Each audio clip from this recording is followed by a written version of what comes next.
नमस्कार. आज माझ्या एका मैत्रिणीचा फोन आला होता. मी जेव्हा मुंबईला होते आणि नोकरीला होते त्याला ट्रेनमधली ह्या माझी मैत्रीण, आम्ही त्यातल्या त्यात तिघीजणी जरा जास्त क्लोज होतो. त्यात माझी नेहमीच बदलीची हे असायची, त्यामुळे कधी मिळालं, कधी आम्ही एकमेकांना भेटलो, कधी नाही भेटलो, असा प्रकार असायचा. तर मला एकच मुलगी आणि माझ्या ह्या ज्या मैत्रिणीचा फोन आला तिला 2 मुलगे, दोन्ही हुशार, टॉपर, छान, चांगलं. आणि माझ्या तिसऱ्या मैत्रिणीला जे आमची त्रिकूट होतं, तिला 3 मुली होती, म्हणजे मुलगा होईल म्हणून तिसऱ्यांदा तिने चान्स घेतला होता. तर आमचं कधी बोलणं व्हायचं मुलांबद्दल वगैरे, ट्रेनमध्ये, ह्याच्याबद्दल, सगळ्याबद्दल. त्यावेळेला जाणवायचं की तिला मुलगा आहे ह्याचा थोडासा अभिमान म्हणा, गर्व म्हणा, काय असेल तो होता. म्हणजे ती अशी कुठल्या ह्याच्यावर आला की अरे मला मुलगी आहेत असं तिला थोडंसं जाणवायचं. आणि तो काळ तसा होता पण आमच्या वेळेचा. हेही माहीत असून की मुलगा मुलगी होणं हे आपल्या हातात नाही, तरीसुद्धा त्यांना ती ते कौतुक करायची. आणि काल तिचा फोन आला तेव्हा ती अक्षरशः रडवेली होती की पहिल्या मुलाचं लग्न झालं, तर तिने तर 5 महिन्यामध्येच केस टाकली, ती अजूनही रेंगाळत आहे. आणि दुसऱ्या मुलाचं लग्न झालं, त्याला तिने सांगितलं की तू वेगळं राहा म्हणून पहिल्यांदाच. तर ती म्हणाली नाही, मला आपण एकत्र राहूया म्हणून, माझा काही ऐपत नाही दुसरं घर वगैरे घ्यायला. आणि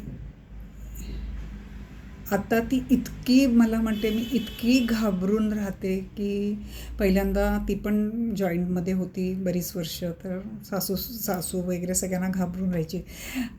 पण ते दिवस माझ्यामध्ये तरुण पण होतं, सहनशक्ती होती. फक्त एकच चांगलं आहे की आत्ता जो माझा नवरा त्यावेळेला माझ्यावर जास्त दादागिरी करायचा, तो आता मला समजून घेतो. बस हाच एक प्लस पॉईंट आहे. तुम्ही दोघी लकी ठरलात. ची लग्न होऊन मुली तुमच्या आपापल्या घरी गेल्यात, डोक्याला ताप नाही.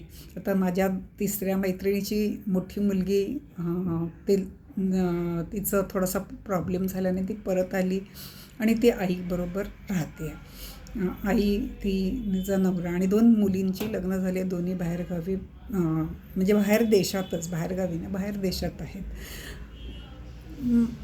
तर ती तेच म्हणाली की मला जाणवतं आहे की मी त्यावेळेला अजाणतेपणाने थोडासा गर्व, थोडासा अभिमान, थोडासा अगदी कुठेतरी माझ्याकडे होता. आणि हे तिनेच मान्य केलं. आम्ही कधी तिला दाखवून नाही दिलं की तुझ्या बोलण्यातून आम्हाला जाणवतं आहे म्हणून. तो अभिमान काळाने सगळा घालवला आहे गं. मी म्हटलं अगं काही नाही, एकत्र राहताय ना, कसंही तू घाबरत का असे ना. त्यावेळेला तू सासूला, जावेला वगैरे घाबरली, आता सुनेला घाबरून जाते. आणि प्लस पॉईंट पण तू म्हणते ना आहे, नवरा आता तुझ्या बाजूने आहे ते दिवस शांतीने, आनंदाने घालव.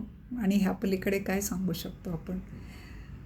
पण खरंच खूप काळ खूप बदलला. म्हणजे तिच्या बोलण्यावरून तरी जाणवलं मला काही सुनबाई नाही आहेत. तर काळ खूप बदलला. की एक काळ होता की म्हणजे मोठी सासू म्हणून नसेल, वयाने मोठी म्हणून नसेल, अनुभवाने जास्त म्हणून नसेल,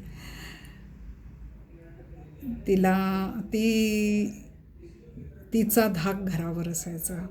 आता सुनेचा धाक असतो की उद्या काही प्रॉब्लेम झाला तर आपल्यावर केस होऊ नये आणि आपल्या मुलाचा संसार उद्ध्वस्त होऊ नये.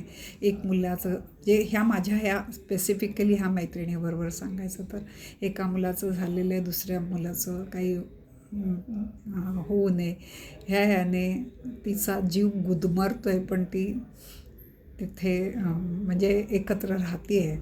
मी म्हटलं अगं हेही नसे थोडं की एकत्र राहते. म्हणते एकत्र राहते म्हणजे तिला जेव्हा हवं म्हणजे कधीही सांगत नाही इन ॲडव्हान्स की मी आज जेवायला नाही आई, जेवण बनवू नका वगैरे, हा प्रकार नाही. आणि म्हणजे उरलेलं जेवण मीच जेवायचं, ती हात पण नाही लावणार, बघणारसुद्धा नाही. किचन हा तिचा प्रांतच नाही. आणि आताची नोकरी पण अशी असते, पुन्हा घरी असलं की मीटिंग हा प्रकारही असतो.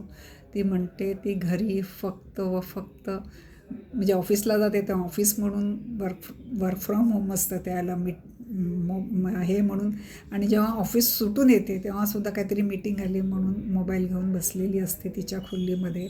तिचा किचनशी काही एक संबंध नाही. तिच्या पगाराबद्दल विचारायचं सुद्धा नाही. तिला कधीतरी मनात येईल तेव्हा एखादी गिफ्ट जी तिला आवडते ती मला देईल. त्याच्यामध्ये मला विचारलंही नाही जात की हे तुला आवडणार आहे की नाही, किंवा तिला नको असलेलं मला देते असं हिचं म्हणणं होतं. अशा वेळेला कधी वाटतं म्हणजे ते एकत्र राहणंसुद्धा अगदी तिला कठीण झालं होतं. पण मुलगा म्हणतो आहे की मला काही वेगळं घेता येत नाही आहे आणि मुलाचं पुन्हा नुकसान होऊ नये म्हणून एकत्र राहणं चाललेलं आहे. मोठा मुलगा तोही दुःखी, हा मुलगा आई काहीच बोलू नको, जाऊ दे.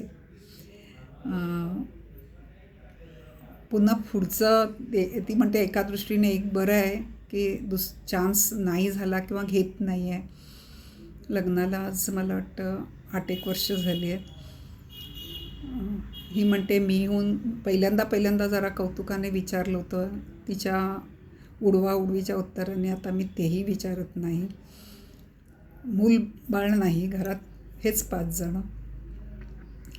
आणि आता ही म्हणते की जर झालं तरी मी कशी जबाबदारी घेऊ, माझ्याने तर काही जमणार नाही, आणि एकदा जर का मी घेतली तर सगळं माझ्या मागे लागणार आहे. आणि मला आता खरंच शारीरिकपेक्षा मानसिक माझी कशालाच तयारी नाही आहे. फक्त मुलांना दुखवू नये म्हणून मी चेहऱ्यावर हास्य ठेवू नये. अनेकांच्या अनेक कथा, नाही का? तुम्ही माझं ऐकताय त्याबद्दल मी आभारी आहे.